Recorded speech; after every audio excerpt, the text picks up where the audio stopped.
Hello everyone and welcome to today's video. So today I'm just going to continue on from the last video and talk about the opt-in and opt-out decision that was proposed and what is to come for the future of for the duration of my nursing course. So the opt-in and opt-out decision was part of emergency standards set by the Health Education England, University, NFC and Ulster, and this was basically to give students the opportunity to do an extended placement which was paid.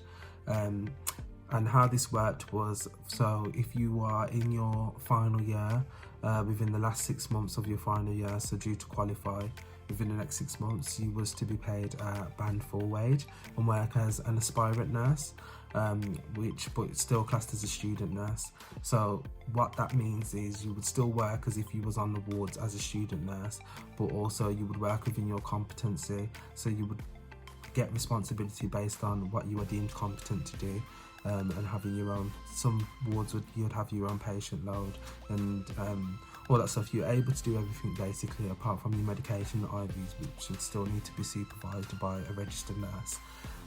If you weren't in your final 6 months of your third year but you was at the beginning, so that's normally the January intakes, Feb and March, or second years, which is the bracket I come into, they were going to offer us a placement paid at band 3, which is clinical support worker / student nurse.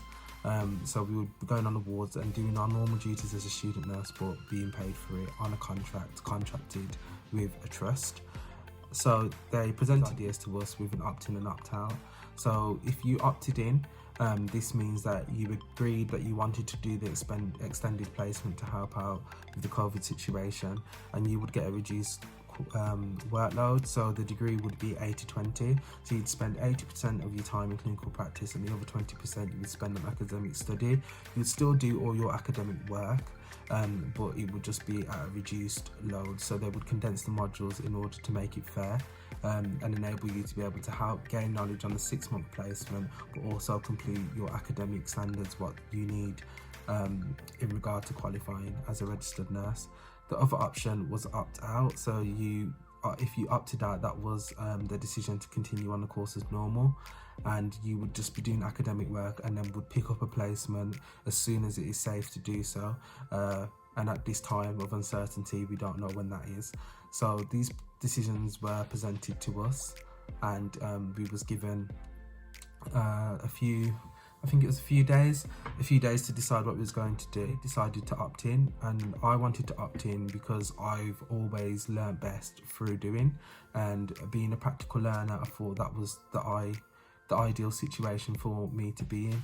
Be able to do a 6-month placement and gain even more practical experience on the ward, but I'd still be able to do my academic work as well to tie in my theory to practice, but it would be more practically focused. And obviously, in my opinion, I don't think you're ever going to get an experience of nursing the pandemic again, and the kind of, how heightened infection control is and all the standards. I just think it would have been a really good learning experience, and I think that some of those skills I'd gain would only strengthen me and make things solidify a bit better. Yeah, that's why I picked opt-in. Obviously, it's all circumstantial really. Like, if I had different responsibilities and if I had health conditions, or I had people that depended on me and I had vulnerable people around me, then I probably would have had to pick opt-out, which is fine also. But due to my circumstances, I was able to make that choice. But I do know of people that would have wanted to opt in, but they can't because they've either got kids or they've got vulnerable grandparents that are living with them, or they have a medical condition which allows them to opt out. And if it's all what's right for you, there was no right or wrong answer. And I did start to see, like, I'm in a few nursing groups and stuff on social media, and a lot of people were bashing people depending on what side you picked. And to me, it was a disgrace really, because it shouldn't matter. It's a personal choice, and whatever's right for you is what you should be picking. You shouldn't care what Sally, Jen or marker picking. That's not relevant. It's about what's right for you, and that's how I was looking at it. When I made my decision, I wasn't thinking about anyone but myself, to be honest. And that's because that's who the focus is for. I'm choosing to put myself in that predicament, and it's my degree, whereas everyone is getting ideas of everyone else. And you know, if you opt in, people make you feel like you're opting in because you think you're better than them, which is not the case. But then when people were opting out, people were saying, well, what they should opt in because what do they expect? This is what being a nurse is about. And I just think it's unnecessary tension that's not needed. At the end of the day, everyone is a grown adult. What's at uni? You're in charge of your own learning, you're in charge of yourself. You shouldn't be following what other people are doing, and you shouldn't really listen to what they've got to say, because it's just bitter. And in a time like this, you would think that people in this kind of profession and this society, and especially being students as well, would all come together. But it's overcome that now, and everyone's supporting each other, which should have been there from the start. But we won't dwell upon that. But yeah, in the end, everyone's decisions were made. And then we got to put down what trust we preferred and what kind of ward. You were allowed to visit a ward that you'd already been to go and do your extended placement, due to obviously being familiar with the environment. With the current situation, that ward probably wouldn't be that speciality anyway, so you would be doing different things. So I did write down to go to my first placement ward as a preference. I'm guaranteed, but that's where I picked to go, and that was FAU. In the meantime, they said obviously they're working with Health Education England, and just to carry on with our revision, because we had this MP2 exam that was coming up. That's another thing that I want to talk about. Experience of doing uni examination online at home. It was absolute. I hated it because it just didn't. It didn't feel natural. Imagine this, right?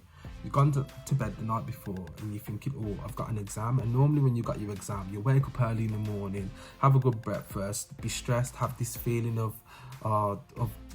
this exam feeling. You'll have the exam feeling, won't you? You have butterflies, you can't think straight, you just want to get there and get it done. Then you make your journey to uni and you're standing there and you're talking with everyone. Oh, what did you revise? Getting all these ideas and whatnot, like you do before an exam. And then obviously you go in and sit it and then finish, and then you say, oh, what question did you get? Did you get that question? You know how it goes when you sit an exam. But to completely just wake up the next day in my dressing gown, might I add, flick on the kettle, make a cup of tea, sit down and log on my laptop, right, to do a formal exam was so abnormal to me. I can't even explain the experience. It just didn't feel right. It didn't feel right because I don't know why it didn't feel right. It just didn't feel right. And I think I didn't get as stressed as I normally stress because I was comfortable in the setting that I'm in. But I just feel like I don't know. But it just didn't feel right. I think I did okay. I remembered quite a bit, but to be honest, I think that was due to the fact that, you know, we had quite a bit of time to revise for this exam, because it was, at first we was meant to do it at the beginning of April. Then when they took us from placement, they said that we wouldn't be sitting it till June.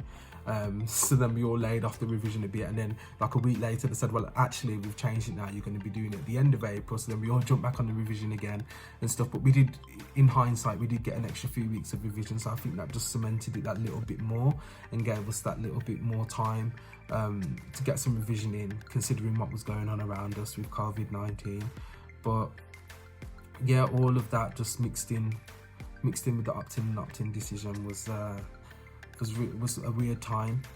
Fast forward over these past, I'll say, what was it, last week, after we was waiting to get allocations, and last week uni sent a letter from the trust that we were applying for, and they said that at the moment, due to services being shut down, hospital services like outpatients and, you know, or endoscopy, and staff have been redeployed basically from areas within the NHS that have been shut, and they have been staffing the wards, and because of that reason, the third year students will take priority.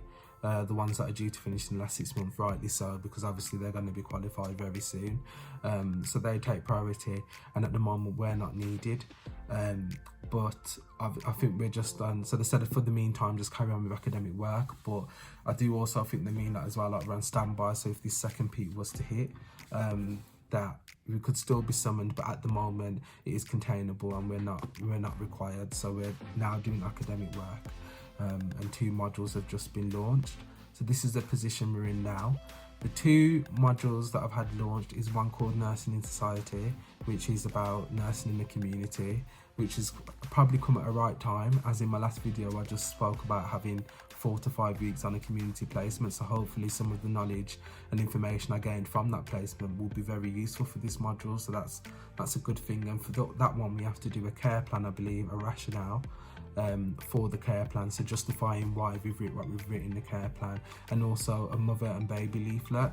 And that is due to the fact that even though I'm a trained adult nurse, we still have to demonstrate that we've had learning and exposure to women and children's health.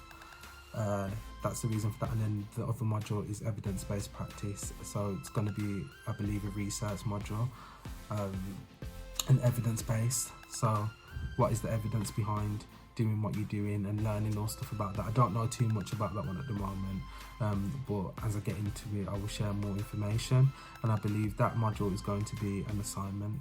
So that is what I'm working on at the moment. That is today's video. Just wanted to explain the opt-in and opt-out situation. It feels so good actually for us to now finally be in the present, because I don't have to try and remember what happened in what stages a few years back, like I've done as I've told my journey to how I get where I am. I'm now talking within weeks now rather than years, and that makes it better. I'm excited for the next couple of videos because we are now officially going to start doing topics. If you don't know what topics I'm going to be covering, have a look at what topics I will be covering in video, which I posted a few weeks back, and it's all them things that are really gonna help people that are thinking of a career in nursing, or people that just want to know a bit more about nursing. It's all them kind of topics that I'm going to be doing next. Now that I've finished telling my journey, it's time to do things that will help others and help you guys. So thank you for tuning in. Thank you for everyone that supported me. Thank you for everyone that's commented, liked, subscribed. Please continue to share. I have some good news to share with you all as well. So that will be exciting. And yeah, continue to stay safe, stay alert, and if you are working, hopefully, I hope that you are continuing to work hard, and thank you. And for everyone at home, I hope you are finding new activities and stuff to keep your mind active. So yeah, thank you for watching. See you later, and goodbye.